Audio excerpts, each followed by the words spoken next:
Class, tingnan nyo itong slide. Isang estudyante, napapalibutan ng Freud, Skinner, Beck, Rogers, tapos ang sigaw niya. Ang dami. Relate ba? Kasi totoo naman, ang dami nating inaral, ang dami nating theory.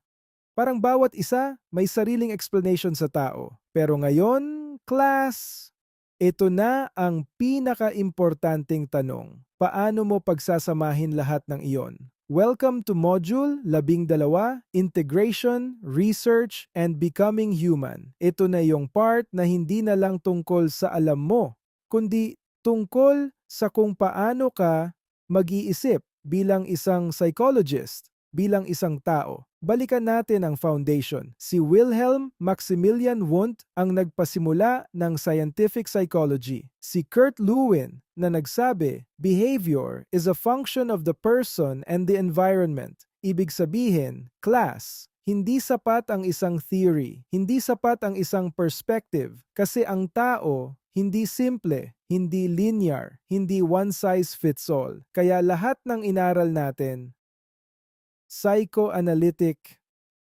behaviorism, cognitive, humanistic, hindi sila naglalaban, nagko-complement sila, parang team. At ikaw, class, ikaw ang mag-i-integrate. Hindi ka na basta student ngayon. Ikaw na ang magde-decide kung paano iintindihin ng tao. So tanong ko sa inyo, sa dami ng theories na natutunan nyo, alin ang ginagamit nyo sa sarili nyo? Alin ang ginagamit nyo sa pag-intindi sa iba? Kasi dito na nagsisimula ang transformation from learning psychology to becoming psychological. Ngayon class, kung gusto nating pagsamahin ang lahat ng ito, saan ba nagsisimula ang psychology bilang science? Diyan papasok ang research methods sa next slide.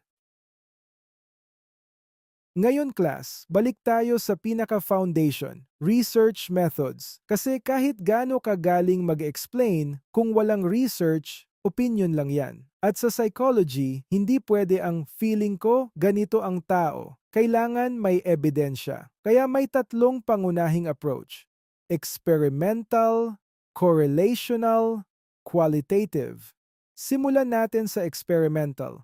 Ito ang pinaka-controlled. May manipulation ka ng variables may cause and effect. Parang, pag binago ko ito, magbabago ba yon? Very scientific, very precise. Next, correlational. Ito naman, hindi ka nagmamanipulate. Tinitingnan mo lang kung may relasyon ang variables. Halimbawa, stress at sleep.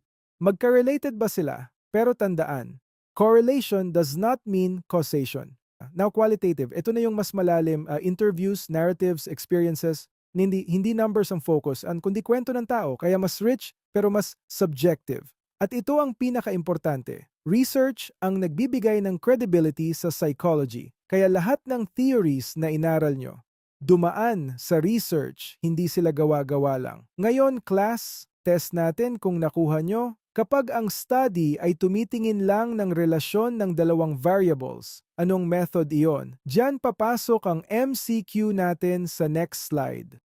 Okay class, quick check tayo, pero medyo may konting pressure, konti lang. Scenario, isang study ang nag-e-examine ng relationship between stress and sleep. Simple lang, pero huwag kayong padadala sa kaba. Ang tanong, anong research method ang ginamit? A. Experimental. B. Correlational. C. Qualitative. D.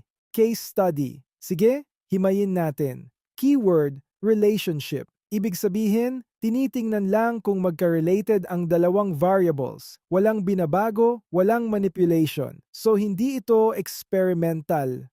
Kasi sa experimental, may cause and effect, may control. Hindi rin qualitative kasi hindi ito tungkol sa kwento o experience. Hindi rin case study, hindi ito focus sa isang tao lang. Ito ay correlational method.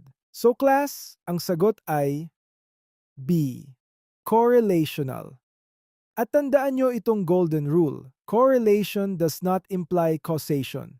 Ibig sabihin, kahit magka-related ang stress at sleep, hindi automatic na isa ang sanhi ng isa. Pwede silang may third variable, like lifestyle, workload, or health. Kaya sa research, careful tayo sa interpretation. Ngayon class, kung may research na tayo, paano naman natin ina-apply ito sa iba't ibang theories? Paano nagkakaiba ang explanation nina Freud, Skinner, Beck, at Rogers? Diyan papasok ang major theories sa next slide.